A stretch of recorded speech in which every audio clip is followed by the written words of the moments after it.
Hello and welcome to Hudson Institute's latest program on the war in Ukraine. My name is Peter Rao. I'm a senior fellow at Hudson and the director of our Center on Europe and Eurasia. And today we're coming to you from Capitol Hill, the Hart Senate office buildings, the offices of Mike Rounds of South Dakota. Thank you so much, Senator, for graciously opening up your offices for this conversation today. I appreciate the opportunity to visit about Ukraine and Europe with you. Well, Senator Rounds, many of you know, holds very important committee assignments. And for our purposes today, the most important are the Committee on Armed Services and the Senate Select Committee on Intelligence. He was previously governor of South Dakota.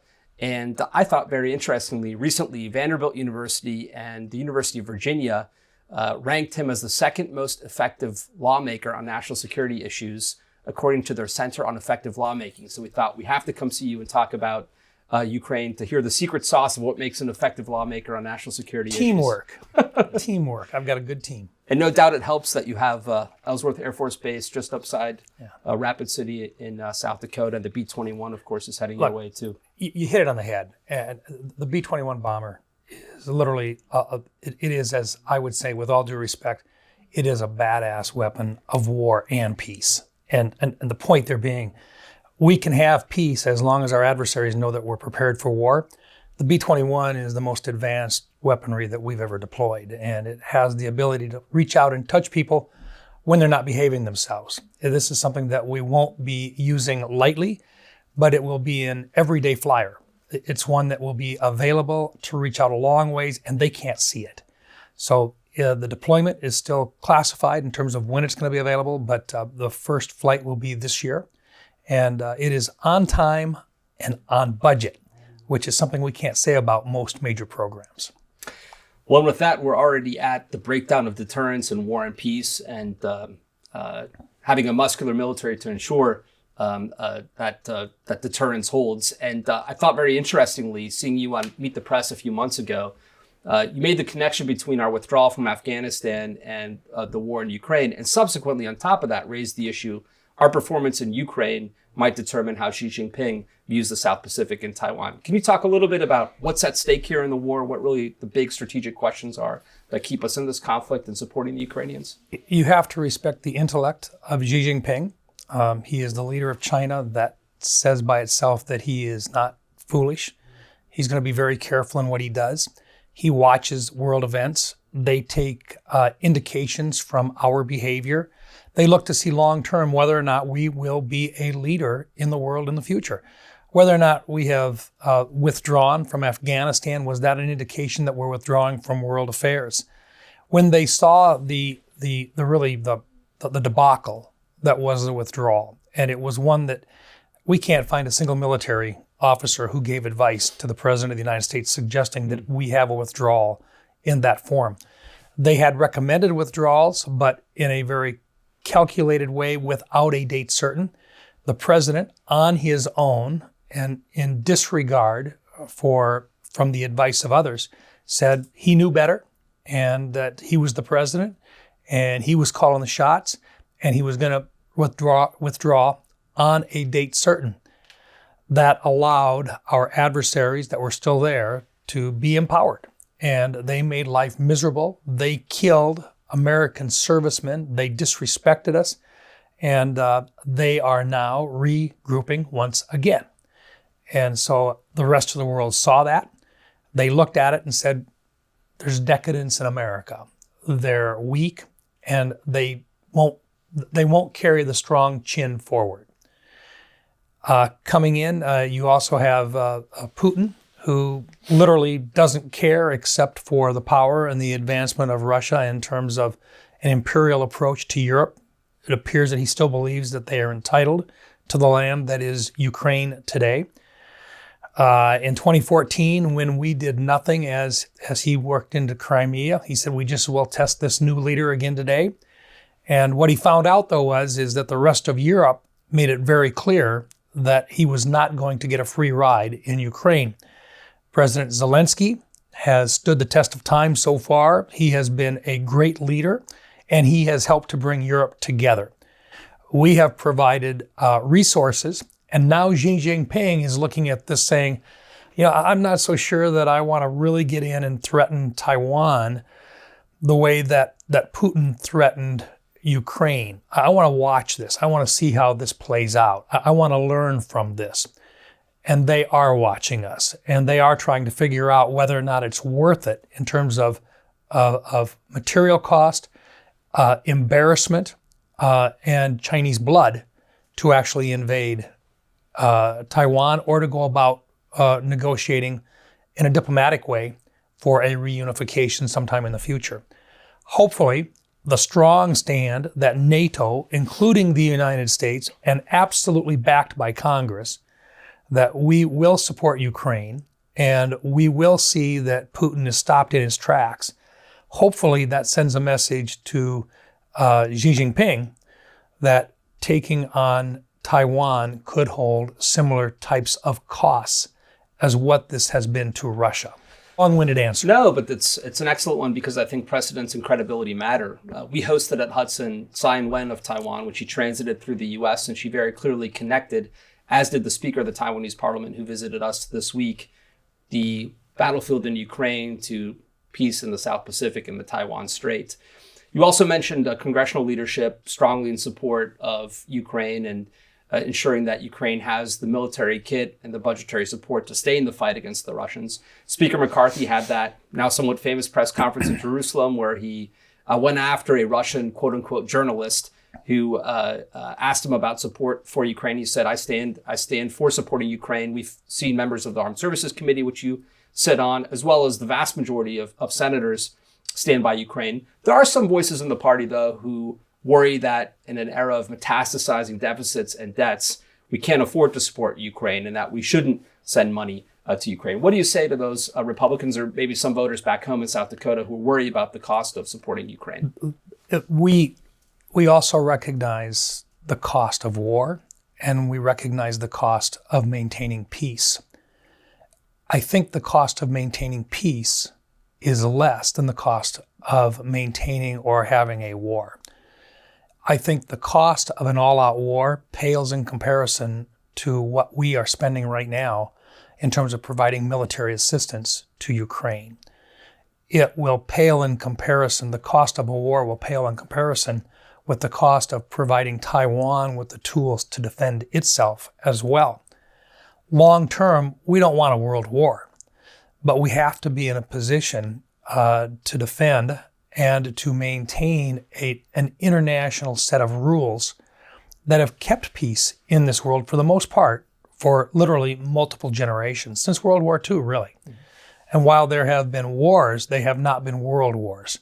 But when you talk about the superpowers, the United States, China's getting close. Russia has more nuclear weapons than basically anybody else. When you talk about that, you have to recognize that in this great powers competition, we have to maintain the ability to detract or to eliminate other people's thought that they might just maybe be able to win a war against us. Overwhelming strength and deterrence keeps us safe.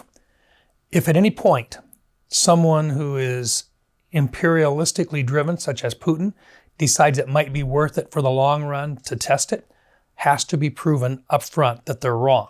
You stop them as soon as you can. You display the might in the hopes that if you do have a fight, it's a short and quick battle, and that it is never a fair fight, that our young men and women always have the advantage. And that's the reason why we spend the money now. If we can spend the money on technology and resources and put ourselves in a position to end a war quickly, then our adversaries may very well think twice about ever starting the war in the first place. As a member of the Senate, two of your primary duties in foreign relations are, number one, passing budgets and funding our military. The second is an oversight responsibility that you have.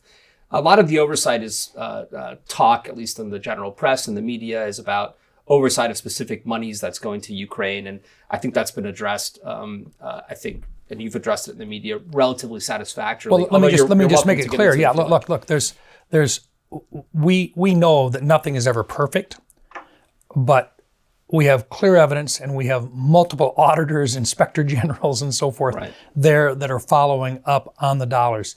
We believe that the vast majority of what we can see is going to the war effort just as it was supposed to.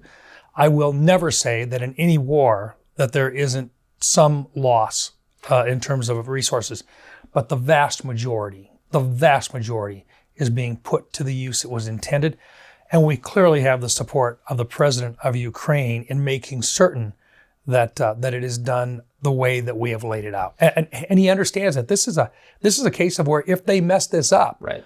this can be the death knell of their country. So I mean, they're not going to mess it up. They're dependent on Western aid to stay in the fight. And it's also logical that this is getting to the front because they're fighting a much larger adversary. If they were diverting weapons elsewhere, some conspiracy theorists... What would be the benefit of Exactly. diverting some weapons, getting paid a few bucks for it, and then turning around and losing your country Right. or losing your life? Right. So no, look, this is a case of true commitment on their part. But the oversight question I really wanted to get to is one of defining what the administration's actual strategy is in the war. I've noticed in the press releases that the State Department sends out announcing certain weapon systems and the drawdowns going to Ukraine, that they add this line, which the president has adopted, that they are prepared to support Ukraine as long as it takes. But they never quite define what it really is in that sentence. When you press the administration, when members come before you from the administration, senior officials to your committees, and when you're in conversation with them, what do they say the administration's strategy is for Ukraine? Is it an open-ended, sort of boil the frog type of approach that plays on time? Are they looking to wind down the war after the counteroffensive through a negotiation? I mean, how do you read it? We question their support. We question their bureaucracy. We question their timing in terms of getting things there in a time frame that is expected of them. Mm-hmm. We push them hard to make sure that they're delivering in an on-time way. And in some cases, they literally have looked at this thinking that they're going to say, such as Abrams tanks. We're going to deliver 31 Abrams tanks. And then they come back and they say, well, it might take 2 years. Our challenge to them then is why is it going to take 2 years? We know better. What's going on here? And now suddenly we've been told, oh, well, we've looked at this again, and now we're talking about a much quicker time frame, which they've shared with us, the time frame. And I'm not sure I can talk about that in this setting or not, but we have a date. We know when. But it didn't start out that way. So it has been pressure from Congress. And you know, when we do things internationally, we do our best not to be partisan in nature. But let me just share that I think the fact that Republicans and Democrats alike in Congress have pushed the administration has made them begin to at least lead, beginning in the back, but pushing towards the front a little bit more all the time. We wish they were leading more to the front right now. We're going to continue to push to the front, and we're going to continue to let them very clearly know that our expectations are that if we've appropriated funds and we've directed and authorized the use of weapons, we expect them to deliver those weapons in a timely and businesslike manner. And if not, we want to know why not. And we've been doing that. A lot of it you have to do behind closed doors because you don't want to share where they're going and when they're going to get there and how they're getting there. That's been one of the challenges we have is sharing with the American public. These are being delivered. The vast majority of the resources that we have said we were going to deliver, we have delivered. We've got more to deliver, and we're probably going to have to look at more resources in the future, depending upon how this advancement by Ukraine this spring and summer goes. Do you anticipate being able to pass, if this latest tranche of money is spent by the administration, a new package of funding for Ukraine come late summer or whenever it might be, or are you worried about that vote in the Senate and the House? We will do our due diligence. We'll make sure that the money is directed and that there are plans for how they're going to deploy it. We'll ask the hard questions, but we won't delay our decision on making it work. But we're going to push them to make sure that they've got the same focus that we have, which is the delivery in a timely fashion so that it can actually be effective in defeating Putin in Russia and sending a message that this is going to be an extremely costly endeavor for Russia, and their best hope should be the withdrawal and a peace plan long term.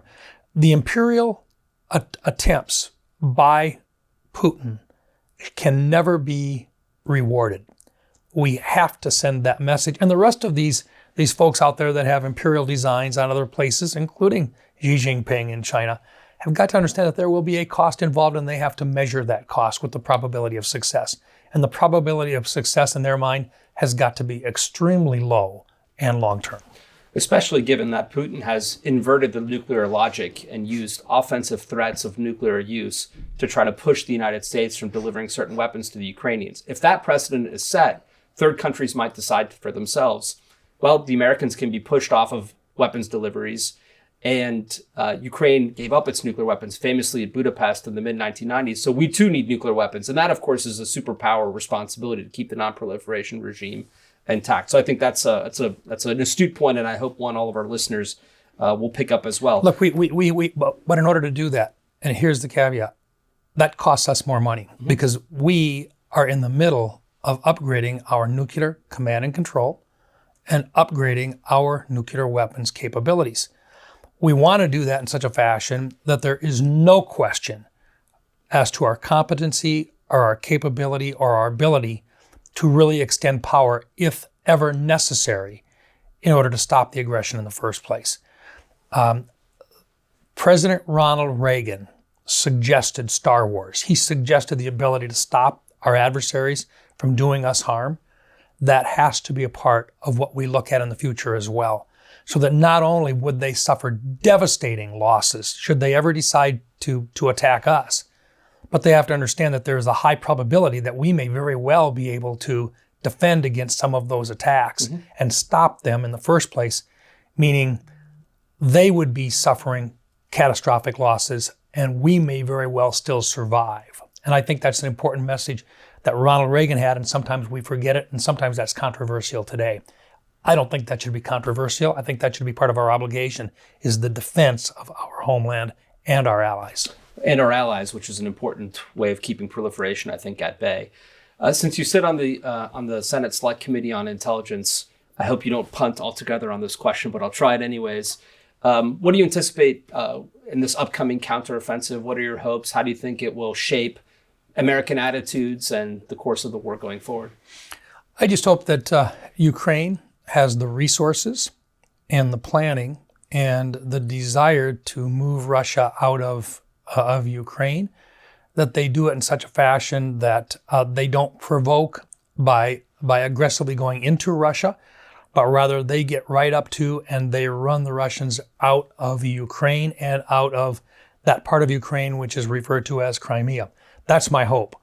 I don't know that they can get that all done this year, but I think they can inflict enough cost on the Russian army that perhaps cooler minds that I believe do exist in Russia take a hard look at whether or not Mr. Putin is doing the right thing and whether or not he needs to either be stopped or perhaps a change in leadership occurs in Russia. To engender a true spirit of compromise in Moscow, so to speak, to put it delicately. Well, I don't think we could end on a better note, because that's a rousing call for support of Ukraine and for the counteroffensive, which we all at Hudson Institute hope for and certainly support. And we're grateful to your leadership on Capitol Hill. You've been a stalwart supporter of Ukraine and of the American interest in this war, which really is, I think, what's at stake. I know your time is... Let me just share this with you. I had the privilege and the opportunity to serve as governor in South Dakota for 8 years. I went to 31 funerals for young men that had died in the service of our country. I won't forget them. The message, if I could share, is the more we do to prepare right now, and the more aggressively we create the systems that protect us and our country, the better chance we have of not having other young men and women have to sacrifice their lives. So whatever it takes, we're going to make damn sure that if they ever do enter into a conflict, it is not a fair fight, and that we have overwhelming capabilities, and they've got a huge opportunity to come back and to live out the rest of their lives after offering time in our armed services. And so that's my goal, is overwhelming capabilities to protect young men and women who offer to serve. And I think that's also an important distinction between America's wars in the past and the war in Ukraine, is there aren't American boots on the ground. Correct. Shedding blood, and we'd like to keep it that way. Absolutely. So thank you very much, Senator Rounds. Thank you all for joining us today. I know the Senator has a busy schedule, so I'll let you go, but please join us for future programming on the war in Ukraine and all of Hudson's offerings at hudson.org.